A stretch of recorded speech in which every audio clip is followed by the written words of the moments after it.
Hi folks, welcome ladies and gentlemen. This is Jay Haft, December 10th, episode number 23, Beaver Dam in the state of Wisconsin, a corrupt criminal enterprise, and this is a true American horror story. And first of all, I want to say thanks to everybody who helped out, watch the episodes. The story will stay alive. I'm going to start right out. Try to make this as short as possible because I know it's been a long journey. I'm going to say these are all my opinions. I'm going to start out with the media. I told you I sent out 10 letters to the media, try to get them to cover the story. And from what I could see, there was no response. Okay, first of all, I sent to Wisconsin State Journal, Milwaukee Journal, Chicago Tribune, CNN, Fox News, MSNBC, the New York Times, the Washington Post, the Wall Street Journal, and Los Angeles Times. I'm going to talk briefly about the media. A good example is the media. Most of these are owned by corporations. I think all of them, and they're in business to make money, and they don't like stepping on feet because when they do that, it could stop, political money coming into them. One of the things I feel that is we should try to get the money out of politics because this is kind of like the root of all evil. In Wisconsin, we have Fox, NBC, CBS, and ABC. We have the major networks own every TV station in the state of Wisconsin except the public broadcasting. They're in business to make money. They don't want to say anything bad about the candidates because they just want their money. That's kind of like the last election here in Wisconsin. You had to kind of weed through it, and they kind of let them, run wild, and who knew if a lot of this stuff was true or not. I can't say what's a lie and what's not, but it was one of those things that they love it because they fight back and forth trying to say this is true, this isn't true, and all that, and they just make a fortune of money on it. And the people in Wisconsin have to listen to this stuff on TV and everything like that. So those were the 10 media companies that I contacted, and no response. If the story does eventually go viral, they might have to cover it. It's one of those things. Okay, so that is the media, and no response. Okay, the government letters. The reason I didn't tell people, how many I had sent out, it was like packages, like 15, 16 pages, the federal report and that letter that I read. If you want to reference any of those letters, you can go back to episode 22 where I read the letters all out on there. So, okay, so I ended up sending out 30 of these packages. First one I sent to was to President Biden, Washington, D.C., Kamala Harris, the Vice President, the Department of Justice, the Attorney General, HUD Secretary, the FEMA Secretary, the Commerce Secretary. Then I sent to the United States Supreme Court. I thought I'd try that. I went to John Roberts, Clarence Thomas, Samuel Alito, Sonia Sotomayor, Alina Kagan, Neil Gorsuch, Brett Kavanaugh, Amy Coney Barrett, and Ketanji Brown Jackson. She's the new one. And then I sent to Tony Evers, HUD, Wisconsin. Okay, that's 17 there. Then I sent one to the FBI head, Robert Ray, HUD Inspector General, Wisconsin Supreme Court Justices, 7 of those, HUD Chicago Field Office, David Prosser. I kind of sent it to him by accident. He's a librarian for the state of Wisconsin for the law firm. But then the 7 Wisconsin Supreme Court Justices, Joe Karofsky, Brian Hagedorn, Rebecca Bradley, Rebecca Dallett, Patience Rogensack, Ann Walsh Bradley, Enid Ziegler. And then I sent to United States Department of Justice, FEMA Fraud Hotline, Department of Justice, the fraud section, and 31 was to Nancy Pelosi. And I didn't want that to be an insult to Nancy Pelosi while I did that. I just thought that, what happened to her and her family, maybe she, would try to help, you know. So that's why I sent it there. I did receive back a few letters, and I'm going to go through those.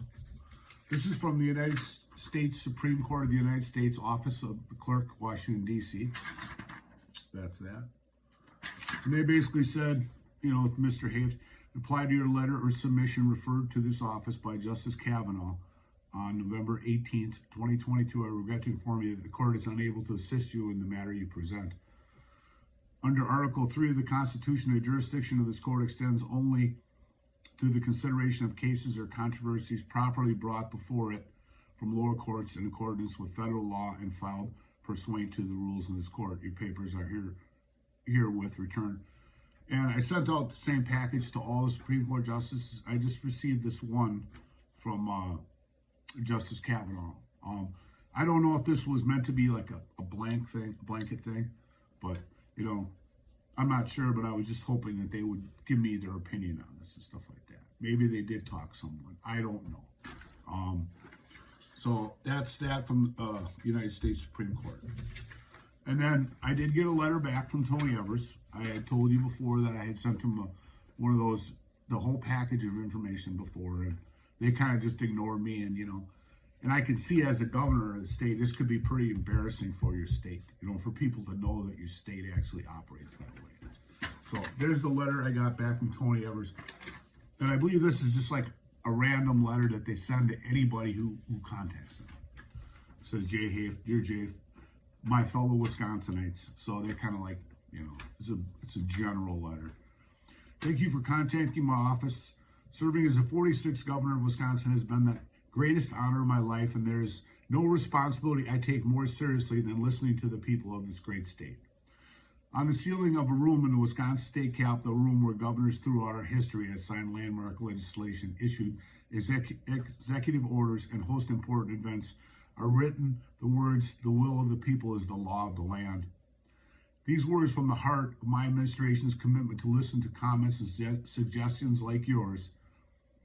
This commitment pushed me to learn from as many Wisconsinites as I could by visiting all 72 counties every year that I've been in office. And it's why my administration held a series of listening sessions to hear from people around the state about their priorities for programs and issues for inclusion in both biennial state budgets. I greatly appreciate the time you took to share your views. Feedback like yours is an important part of our work to service of the people of Wisconsin. Thank you for your taking the time to contact our administration for helping to move Wisconsin forward. If there's anything else I can do for you, please not hesitate to reach back out to my office. And I kind of thought it's like, it was kind of interesting. If there's anything else I can do for you, you really haven't been too sincere. But like I said, I can see why he doesn't want the people in Wisconsin to know the way the state has operated in the past. When you're a CEO of a company, which is very similar to a governor, because you're in charge, you know, of a major, I don't know what you want to call it, a major corporation or a state, you know, that when you take over, you know, you don't necessarily start with a fresh slate. This stuff here is like baggage, you know, that's going back for a while. And his administration is not responsible for that. I understand that, but they also have to understand that when you take over somewhere, you know, you get this baggage with us, you know. And I had called them up recently to talk to them, and they called me back. I missed the call, and I called them back, but they're not in a hurry to talk to me. It appears to help me, but at least they did get a response. So those were the two responses I got out of the 30 packages that I sent out.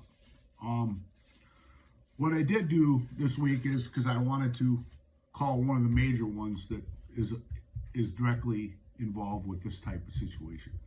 And I talked to them, and they said that they had gotten response from Washington, D.C., and that they were looking into this, and that I would be receiving some correspondence from them. I don't know what's going to happen out of it. I have no idea, possibly. I don't know how long it's going to take. I don't know who from Washington, you know, D.C., you know, was concerned about this. And I think the person or persons that were concerned about it, because this is America and this is a free country and we do have laws and stuff like that. And it's one of those things that if you go out to a store in town here and steal a $2 item, you're going to get arrested. It's one of those things. But when you have millions of dollars here that are mishandled, misplaced, misappropriated, and stuff like that, it should be a major concern.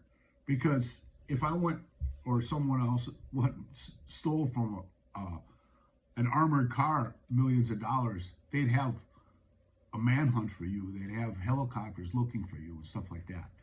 So it's one of those things that, as citizens of our country, great country, we can't accept that. I mean, because it's one of those things that, it's all our country, I don't know if you know what an oligarchy is. It's a government by the rich for the rich. And a lot of people, have said this about America for a long time. And in some ways, it could be true. Because, if you have enough money, you can basically buy your way out of anything with lawyers, Do we need criminal justice reform?